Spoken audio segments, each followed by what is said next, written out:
Bien-aimés dans le Seigneur, soyez les bienvenus aujourd'hui. Je vous invite dans la présence du Seigneur et pendant ces temps, nous partageons la parole de Dieu, mais aussi les temps où nous prenons un temps pour parler à notre Père. Je vous propose le texte de 1 Jean, chapitre 2, verset 12 au verset 13. Je suis votre frère, l'apôtre David Siloé Moukoko, ou Siloé David Moukoko, comme vous voulez. Et j'aimerais vous parler des 3 types de personnes que nous rencontrons à l'Église. L'Église, comme nous le savons, c'est l'assemblée de tous les enfants de Dieu, personnes nées de nouveau qui sont éparpillées dans le monde entier. Ça, c'est l'Église, corps du Christ. C'est vrai qu'il est réparti dans des groupements physiques et qu'on peut localiser, qu'on appelle l'église locale, des hommes et des femmes qui sont dans des milieux précis. Ça peut être des pays, des villes ou des quartiers, des endroits fixes où ils passent leur temps pour prier. Mais d'une manière générale, l'église, c'est le corps de Christ, l'assemblée de tous ceux qui sont nés de nouveau, répandus et éparpillés dans le monde. Nous avons reçu Christ comme notre Seigneur et nous avons la grande espérance. Nous attendons qu'il puisse revenir pour nous prendre. Mais pendant que cette église est encore sur la terre, nous trouvons 3 catégories de gens dans cette église.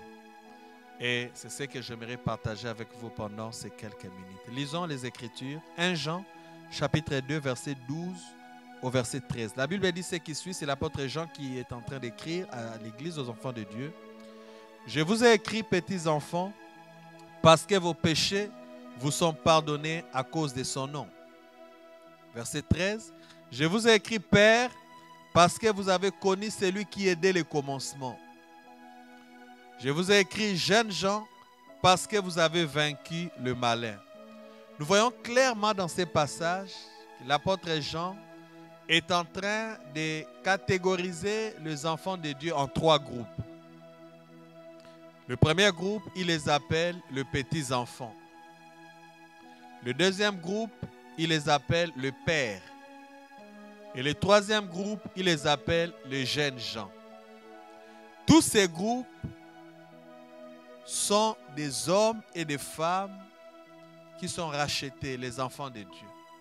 Tous ont reçu Jésus, tous ont la vie éternelle, tous viennent à l'église, prient, jeûnent, lisent la Bible, mais ils sont catégorisés en 3 groupes distincts. Et j'aimerais que vous puissiez me suivre avec beaucoup d'attention pour comprendre ce que je vais dire là-dessus. L'apôtre Jean présente le premier groupe en les appelant les petits enfants. Et le premier groupe est caractérisé par quoi? Écoutez qu'est-ce qu'il dit. Je vous ai écrit, petits enfants, pourquoi? Parce que vos péchés vous sont pardonnés à cause de son nom. Le premier groupe, il les appelle les petits enfants. Ça peut être de papa, de maman, de jeunes gens, peu importe leur âge, mais tous ces gens-là sont considérés comme des petits enfants. Et la caractéristique liée à ces premiers groupes, Jean dit qu'il leur a écrit parce que leurs péchés sont pardonnés. Ce sont des hommes et des femmes qui ont encore besoin qu'on parle avec eux au sujet de leurs péchés. Les petits enfants, ce premier groupe des enfants de Dieu dans l'église corps du Christ, c'est les groupes de gens qui ont encore à faire, à traiter avec le péché. Ils sont nés de nouveau, ils viennent à l'église, mais le péché est encore leur voisin. On peut les retrouver dans l'impudicité, on peut les retrouver dans les mensonges, on peut les retrouver dans l'hypocrisie, on peut les retrouver dans la haine. Ils ne sont pas satisfaits lorsque les autres montent, lorsque les autres réussissent, lorsque les autres font des exploits et ils ont mal. On trouve dans leur vie des choses qui ne cadrent pas avec l'évangile. Ils ont encore un problème de la crainte de Dieu, de la sainteté. Ils sont à l'église, ce sont des fils de Dieu, ils sont rachetés. Leurs noms sont inscrits dans le livre de vie. Mais le péché est encore là devant. Ils ont encore des problèmes avec le péché. Et l'apôtre Jean les appelle petits enfants. Bien-aimé, es-tu un petit enfant? Dieu peut-il te considérer encore comme quelqu'un qui a encore affaire avec le péché? Je vais revenir. Le second groupe, Jean est en train de les appeler les pères.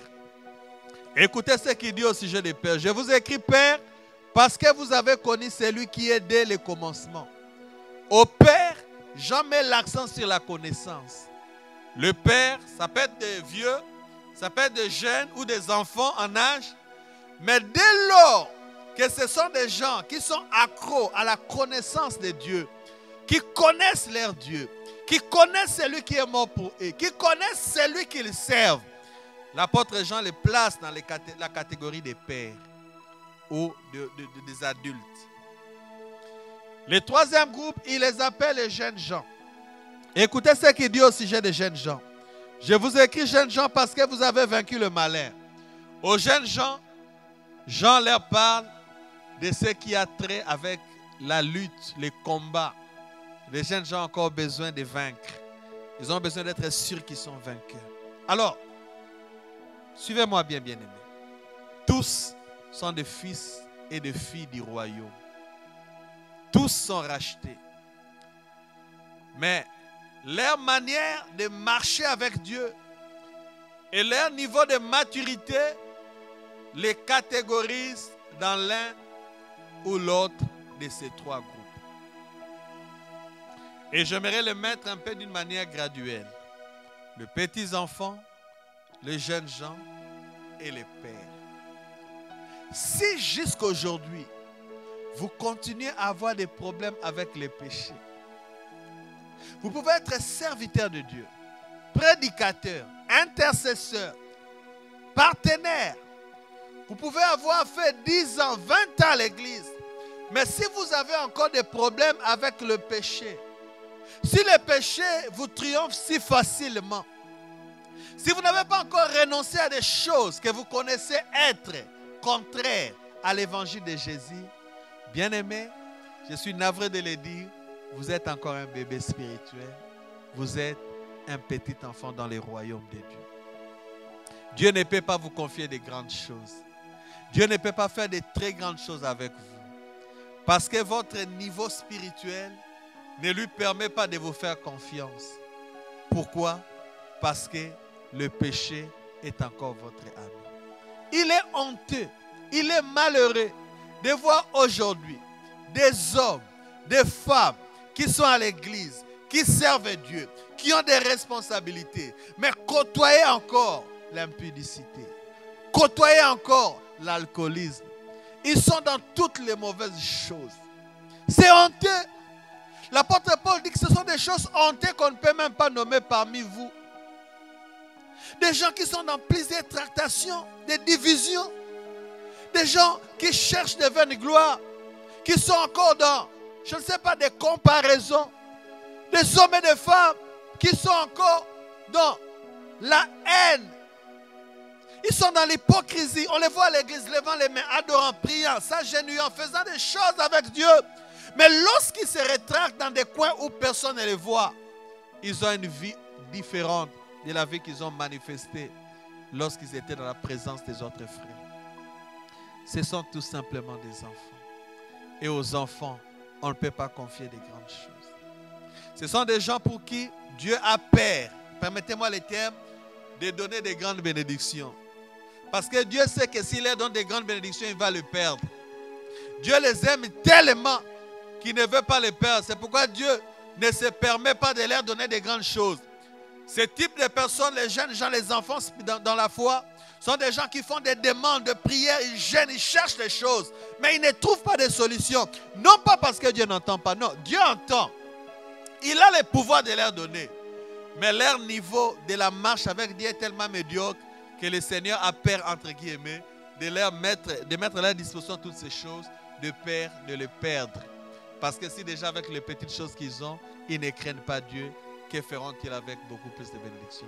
C'est pourquoi l'apôtre Paul, écrivant dans l'épître aux Galates, il dit, Galates 4, on peut retrouver ces passages rapidement. Alléluia.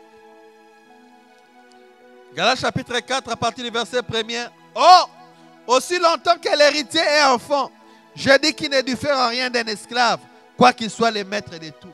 Cette catégorie de chrétiens qui sont des enfants dans la foi, des bébés spirituels, sont fils de Dieu, mais ils ont une vie comme une vie d'esclave. Oui, il y a plusieurs défis qu'ils n'arrivent pas à vaincre. Il y a plusieurs situations qu'ils n'arrivent pas à triompher. Ils ont souvent des problèmes d'argent, des problèmes financiers, parce que Dieu ne peut pas leur faire confiance avec l'argent. Parce qu'ils sont enfants et qu'ils sont maîtres, propriétaires de tout, ils sont considérés comme des esclaves. Bien-aimé, accepteras-tu de continuer à être enfant et d'être privé des choses que Dieu a mis à ta disposition, lesquelles choses il ne veut pas te les donner tout simplement parce qu'il n'a pas confiance en toi? Par rapport aux petits enfants, l'apôtre Jean leur parle au sujet des péchés. Et ce sont même des gens qui sont encore dans la culpabilité. Ils ne sont pas sûrs du pardon de Dieu pour leurs péchés anciens. De temps en temps, le diable vient vers eux pour pouvoir le culpabiliser, leur montrant leur vie passée. Le diable leur montre ce qu'ils ont fait dans le passé. Et souvent, ils entrent encore dans la culpabilité. Ils ne sont pas sûrs de leur salut. Ils ne sont pas sûrs qu'ils iront au ciel. Ils ne sont pas sûrs qu'ils sont fils de Dieu. Et tellement qu'ils ne sont pas sûrs de leur identité, de temps en temps, ils vont flirter avec les gens du monde parce qu'ils ne sont pas sûrs que tout ce dont ils ont besoin se trouve dans la main de leur Père. Ils pensent qu'ils doivent faire comme le monde, mentir, tricher, faire des faux chiffres pour pouvoir gagner comme le monde.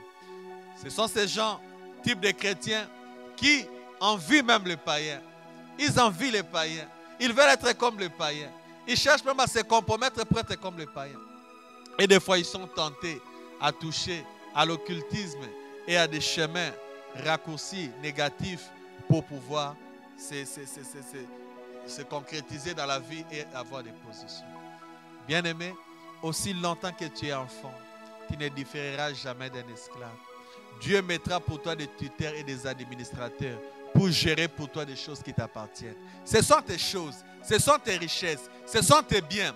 Mais tellement que Dieu n'a pas confiance en toi, il va donner aux tuteurs et aux administrateurs des gens pour gérer pour toi des choses qui sont en toi.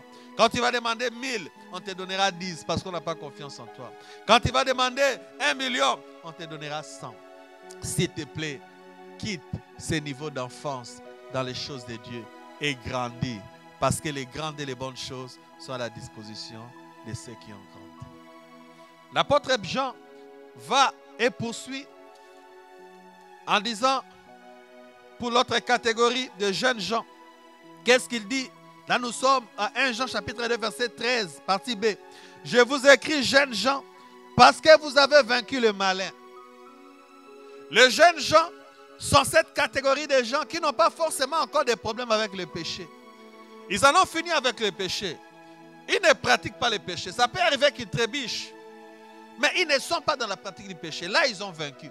Mais leur problème, ce sont des gens qui pensent qu'ils sont toujours dans des luttes continuelles. Vous les voyez continuer à lutter.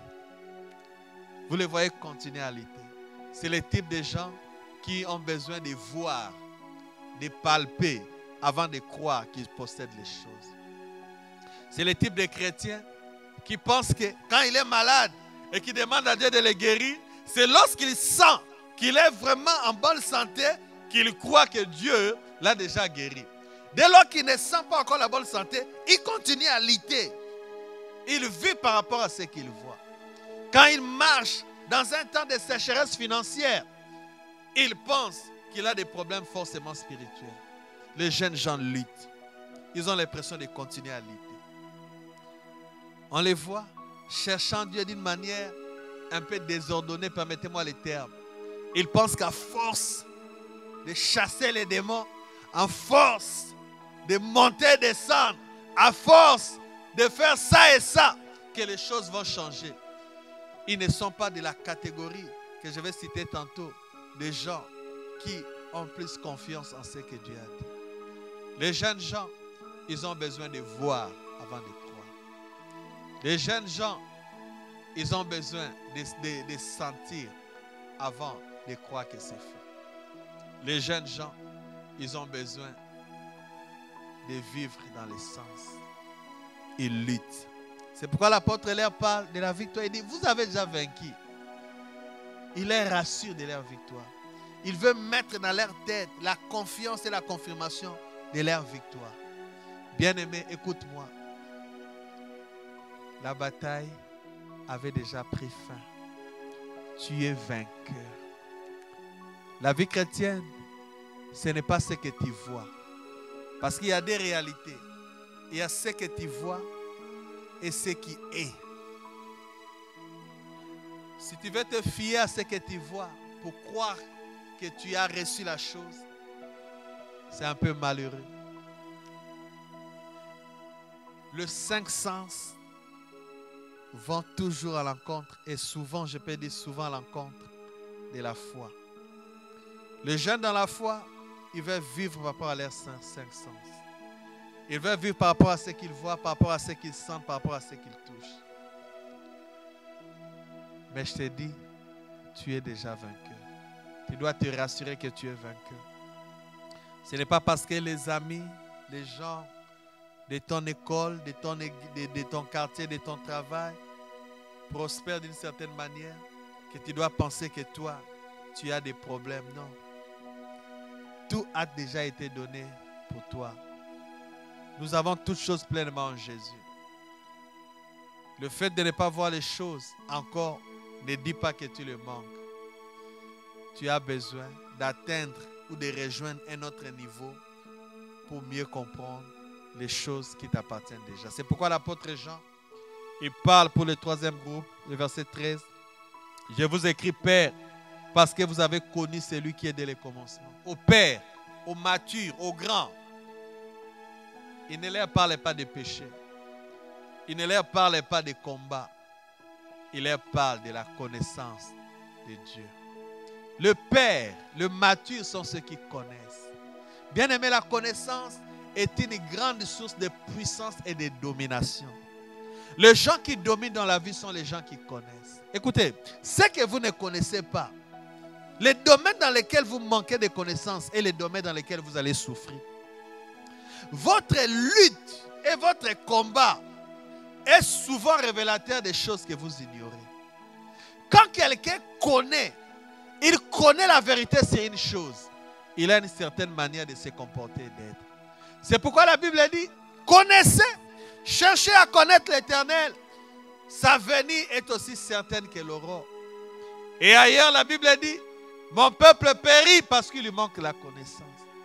Beaucoup d'enfants de Dieu sont amenés en captivité.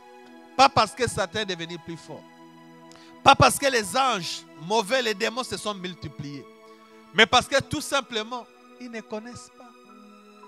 Et la Bible nous révèle que le peuple est allé en captivité à cause de l'ignorance. Ça, ce n'est pas le problème des pères. Ça, ce n'est pas le problème des matures. Ça, ce n'est pas le problème de ceux qui ont grandi. Ceux qui ont grandi ont la connaissance du Père. Même si les choses sont en train de trembler, même si la guerre est là, même si la terre est secouée, ils sont calmes parce qu'ils savent que 1000 tombent à son côté, 10 000 à sa droite, ils ne seront pas atteints proportionnellement à ce que le Père a dit. Ceux qui connaissent, ils ne tremblent pas. Ils ont la certitude que les choses se feront comme Dieu a dit. C'est un peu l'image de Paul. Il est dans un bateau avec beaucoup d'autres personnes. La navigation est dangereuse. La mort est aux aguets. Il jette la cargaison dans l'eau pour essayer de peut-être donner la paix aux esprits des eaux ou peut-être alléger les navires. Mais rien ne se passe. Les gens ne mangent pas. Les gens sont devenus pensifs. Ils étaient sûrs qu'ils allaient mourir. Mais la nuit, un ange du Seigneur apparaît à Paul et lui dit, Paul, ne crains pas. Dieu te donne tous les gens avec qui tu es dans les navires. Personne ne mourra parce que tu dois arriver jusqu'à César à Rome. Et pendant que tout le monde tremblait, avait peur, Paul était calme parce qu'il connaissait. Papa, lorsque vous connaissez, vous êtes calme. Lorsque vous connaissez ce qu'il a dit sur vous, vous êtes calme. Lorsque vous connaissez les promesses qu'il vous a faites et vous savez qu'il est derrière sa parole pour l'accomplir, vous êtes calme. Lorsque vous savez que celui qui a fait la promesse est fidèle, vous êtes calme. Le père ne tremble pas. Le mature ne tremble pas. Les matures, ils sont calmes, ils sont assis. Ils sont en train de prendre leur jus en paix parce qu'ils savent que les choses se feront conformément à ce qui leur avait été dit. C'est cette parole qui se lit aussi avec la promesse qui a été donnée à cette femme. Dans le livre de Luc, chapitre 1er, verset combien? Verset 45. Il est écrit, heureuse celle qui a cru, parce que les choses qui lui ont été dites de la part du Seigneur auront leur accomplissement. Le mature savent que ce que Dieu a dit se fera tel qu'il a dit. Ce sont des gens avec lesquels il faut marcher. Oui. Tu es où, bien-aimé? Un enfant qui a encore un problème avec le péché? Tu es un jeune homme, une jeune dame dans le Seigneur qui a encore des problèmes pour des combats, qui parle encore de ses liens passés, qui parle encore de ses enchantements lorsqu'il était païen, qui parle encore du mauvais sort lorsqu'on était de l'autre côté, qui parle encore je ne sais pas quoi, ou bien tu as déjà grandi et tu as compris qu'il n'y a maintenant aucune condamnation pour ceux qui sont en Jésus. Bien-aimé, le Père connaisse, le mature savent. Et j'aime beaucoup ce que la Bible dit dans le livre de Hébreux. On va le lire. Écoutez ce que la Bible dit. Hébreux chapitre 5, verset 11. Nous avons beaucoup à dire là-dessus et des choses difficiles à expliquer parce que vous êtes devenus là à comprendre. Verset 12. Vous, en effet, qui depuis longtemps devriez être des maîtres, vous avez encore besoin qu'on vous enseigne le premier rudiment des oracles de Dieu. Vous en êtes venus avoir besoin de lait et non d'une nourriture solide. Or, quiconque en est au lait n'a pas l'expérience de la parole de justice car il est un enfant. Mais la nourriture solide est pour les hommes faits, pour ceux dont le jugement est exercé par l'usage à discerner ce qui est bien de ce qui est mal. Es-tu un homme mature à qui on peut faire confiance? Est-ce que Dieu peut mettre dans tes mains 10 millions de dollars? Est-ce que Dieu peut mettre dans tes mains 5 millions de dollars et être sûr qu'il ne va pas te perdre? Est-ce que Dieu peut te donner cette voiture que tu lui demandes? Est-ce que Dieu peut te donner ce voyage en Europe ou aux États-Unis que tu demandes? Est-ce que Dieu peut te donner ce business que tu demandes? Si tu es encore enfant, sache que Dieu ne s'hasardera pas à te donner des choses parce qu'il t'aime tellement trop qu'il ne voudra pas te perdre à cause des choses qu'il va te donner. Grandis un peu. Quitte l'enfance. Quitte les bébinats. Quitte ces niveaux bas. Grandis. Deviens adulte. Car la nourriture solide et les bonnes choses sont pour les adultes. Oui, c'est pour les adultes. Je suis en train de t'attendre à rejoindre les rangs des pères. Tu n'as pas besoin d'avoir de barbe blanche. Tu n'as pas besoin d'avoir 60 ans pour être un père. Dans le royaume de Dieu, dans les choses de Dieu, la maturité n'est pas liée à l'âge physique. C'est lié à l'âge spirituel. Or, l'âge spirituel, c'est la connaissance. Connaissez, cherchez à connaître l'Éternel. Mais comment est-ce que vous connaissez Dieu pour grandir? Celui qui a besoin de grandir dans le domaine de la médecine, il doit fréquenter l'université et précisément la faculté de la médecine pendant au moins 7 ans. Celui qui va grandir, qui veut grandir dans le domaine du droit, il doit fréquenter l'université pendant au moins 5 ans. Celui qui veut devenir un grand économiste, un grand businessman, il a besoin d'aller à la faculté de l'économie. Lire et lire et lire. Écouter et écouter et écouter. Être aiguisé et entraîné dans les domaines de sa formation et pour devenir l'homme qu'il veut devenir. La règle n'est pas dérogée par rapport à grandir avec Dieu. Comment tu peux grandir avec Dieu? Que ce livre de la loi ne s'éloigne point de ta bouche. Médite-les jour et nuit afin d'agir fidèlement selon tout ce qui est écrit, car c'est alors que tu auras du succès dans tes entreprises, c'est alors que tu réussiras. Comment veux-tu grandir dans les choses de Dieu? Tu as besoin d'avoir un coach, tu as besoin d'être aiguisé, tu as besoin d'un homme ou d'une femme plus expérimentés que toi dans les choses de Dieu pour te conduire. Car la Bible dit, le fer aiguise le fer. Mais la Bible dit aussi que celui qui s'assoit avec les sages, il devient sage. Si tu t'assois beaucoup plus avec les enfants, dans la foi les bébés, tu demeureras bébé spirituel. Si tu t'assois plus avec les jeunes gens qui luttent encore, qui ne sont pas sûrs de leur salut, qui luttent, qui ont peur, qui vivent par rapport à ce qu'ils voient, par rapport à ce qu'ils sentent, bien aimés, ils te communiqueront ce qu'ils sont.